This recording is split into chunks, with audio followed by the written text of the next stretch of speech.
Nous vivons à une époque du règne de Jézabel. Voilà pourquoi il y a des prophètes partout. Partout. Partout. L'église de Dieu n'est pas dirigée par la prophétie. La marque de Jézabel, c'est de créer des faux prophètes et des fausses prophéties. La prophétie n'est pas la voix de Dieu, ce sont les échos de la voix de Dieu. C'est pourquoi dans la prophétie, il y a le peut-être. On nous dit retenez ce qui est bon et rejetez ce qui est mauvais, mais pas dans la parole. La parole de Dieu, elle ne change pas.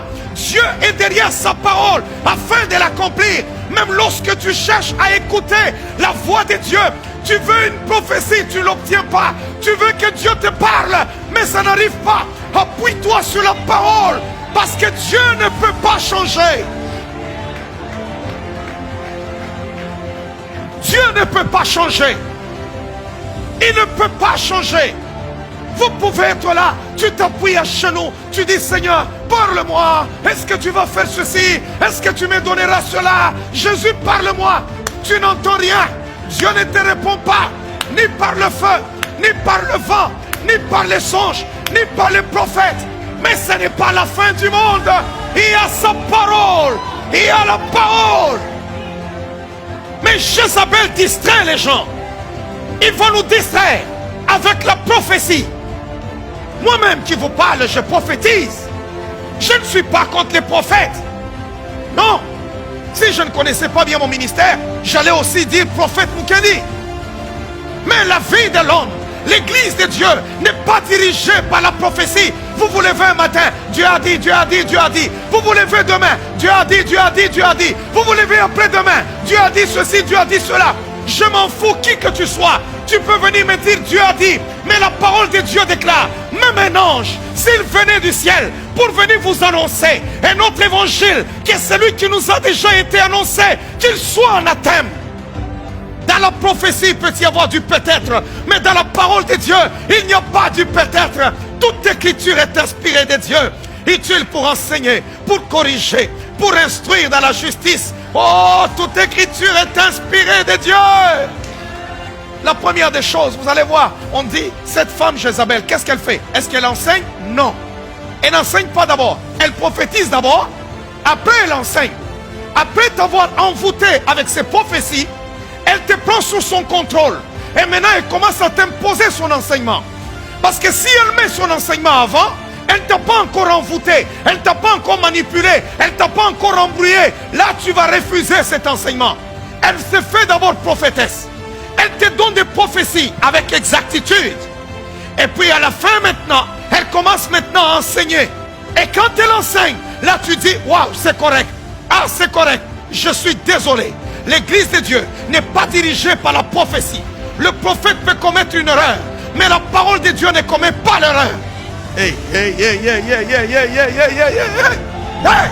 Regardez cet esprit de manipulation. Cet esprit est entré dans l'église, en train de manipuler l'église de Dieu, manipuler les serviteurs de Dieu. Il y a des gens, ils se lèvent chaque matin. C'est la prophétie qui les dirige. Non, la prophétie ne guide pas ma vie. Même lorsque Dieu n'a pas parlé, je connais face à mon problème. Qu'est-ce que Dieu a-t-il dit? Tout ce que je cherche est déjà dans la parole. Tout ce que j'attends est dans la parole. Tous mes problèmes sont dans la parole. Les solutions sont dans ma parole. Les attentes de ma vie sont dans la parole. C'est dans la parole. Est-ce que quelqu'un m'entend? La Bible dit quoi? Nous prophétisons en partie. N'avez-vous pas lu dans la Bible qu'un des prophètes, un grand prophète, dans la parole de Dieu, qui ne commettait jamais d'erreur, tout ce qu'elle disait, Dieu l'accomplissait. Il est entré dans la maison d'Isaïe, il a fait une fausse prophétie, il a tapé à côté, il a vu le fils d'Isaïe entrer, il a dit à son père, certainement, loin de l'Éternel est là, c'est celui-ci que Dieu a choisi comme roi. Mais il a entendu Dieu lui dire, écoute jeune homme, je l'ai déjà rejeté, ce que tu dis là, ce sont tes pensées, c'est la chair qui a parlé, ce sont tes émotions qui ont parlé, parce que tu as vu un homme grand, tu as vu un homme costaud, il parle bien, il sait comment manier, je ne sais pas, la langue de Molière. Et tu as dit, loin de l'Éternel est ici. Ça, ce n'est pas moi. Il voit le deuxième, il tape encore à côté. Mais écoutez, la seule chose qui ne peut pas taper à côté, c'est la parole de Dieu. C'est pour cela que la Bible déclare, au commencement était la parole. Au commencement, il n'y avait pas la prophétie. Au commencement, commencement, il n'y avait pas de miracle. Au commencement, il n'y avait pas de ceci, cela. Mais au commencement était la parole. Lisez la parole de Dieu, chrétien. Lisez la parole de Dieu.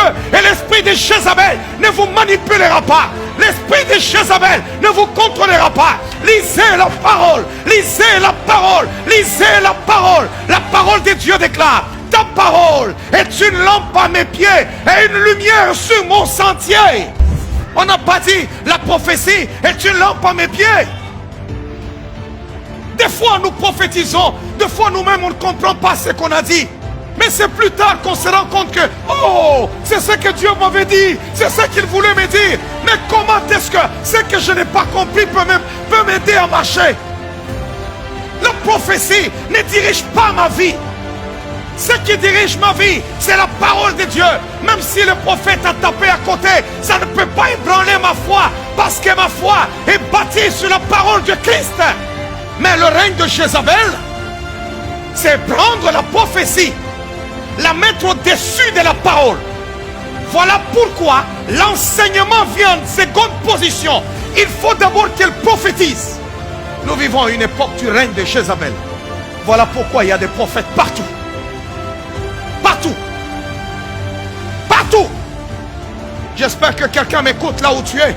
Tu es en train d'écouter cette parole. Et tu dis: Seigneur, sauve-moi de cet esprit de Jézabel. Seigneur, sauve-moi. Et prends la résolution aujourd'hui d'aimer la parole de Dieu, de méditer la parole du Seigneur, d'entrer en profondeur, d'être un chrétien affermi, pas un chrétien qui court seulement derrière une parole prophétique.